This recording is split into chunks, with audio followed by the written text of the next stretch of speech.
Here is one about soundproofing your skates.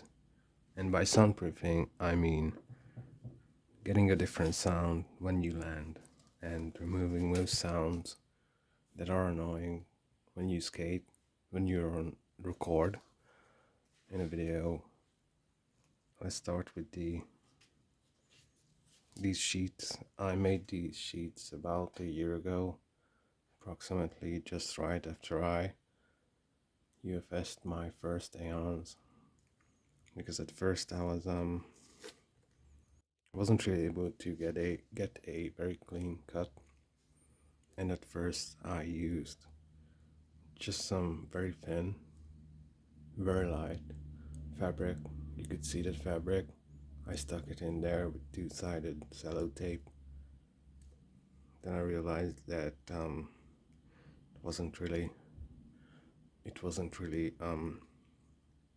durable, because I at first I started using these because the cut wasn't very clean and there were some gaps here and there, and doesn't matter how much I was sanding it on a flat plane, I was still ending up with um, very small gaps of half a millimeter. And also, after I was putting on the frames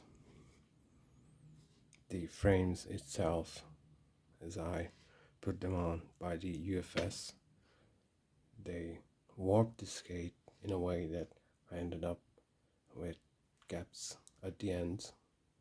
So about a bit more than a year ago, I 3D printed just very thin 2-layer sheets, because I know that TPU is extremely durable, is extremely resistant to abrasion and any kind of damage or forces you put on it. It will hold up very well.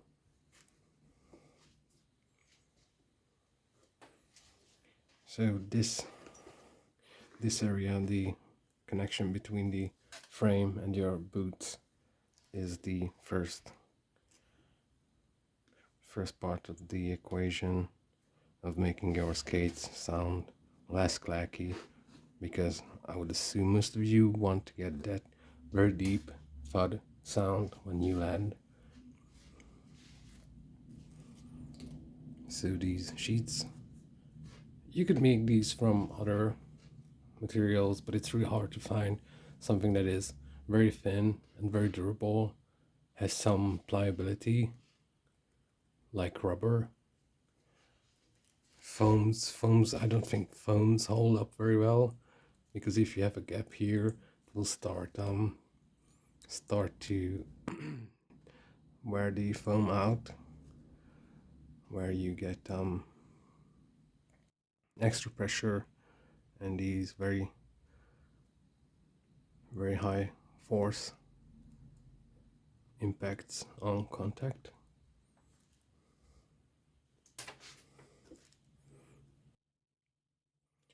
Let's move on to I think I could move on to the other parts of the equation, because this could be one. This area one, with the contact between the frame and the boot, could be one contact of this plasticky, very high pitched clack sound. Next one that I only noticed recently is about tolerances between the your axle and the holes of the bearing.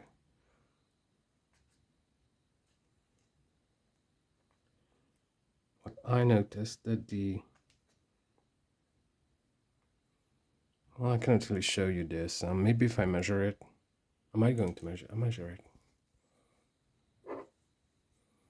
So these are the trigger axles that I'm having a little bit of problem with.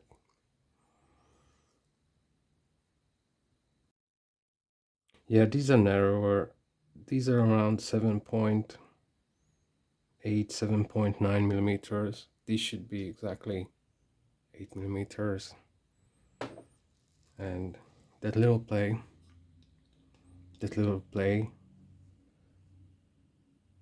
in the bearing, between the bearing, the inner ring of the bearing and the axle, that does create a clacky, high-pitched metallic sound that is not very pleasant. I'm getting a little less play with the ground control axles, but it could also depend on the bearings, also on the axles. I was experimenting with putting glue, not these ones, probably my other trigger frames axles, just to fill out that very, very tiny gap between the inner axle ring and the axle, so that way to minimize that metal on metal clack sound when you land.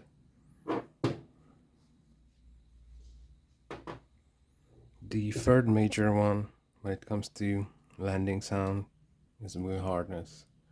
I will only show you the extreme examples. These are approximately the same size wheels. These are I can access 85A. These are dead wheels 95A. I'm not really an audio expert, but just on the basic assumption that a much softer wheel should create a much deeper sound. This was 85A. This is 95A.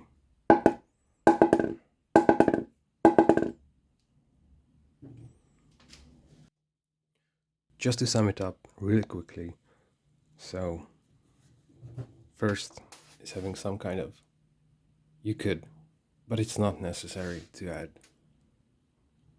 some kind of sheet, softer, rubbery sheet between your frames and your boots. I would say it's only necessary if you have gaps or something and it connects unevenly. If you have very flat boot, a flat sole plate, and you have a pretty much nearly perfect connection, this is unnecessary. Second is finding the right axle and the right bearings that have the best tolerance with very, very little play between the axle and the inner ring of the bearing. Also, bearings could make a huge difference.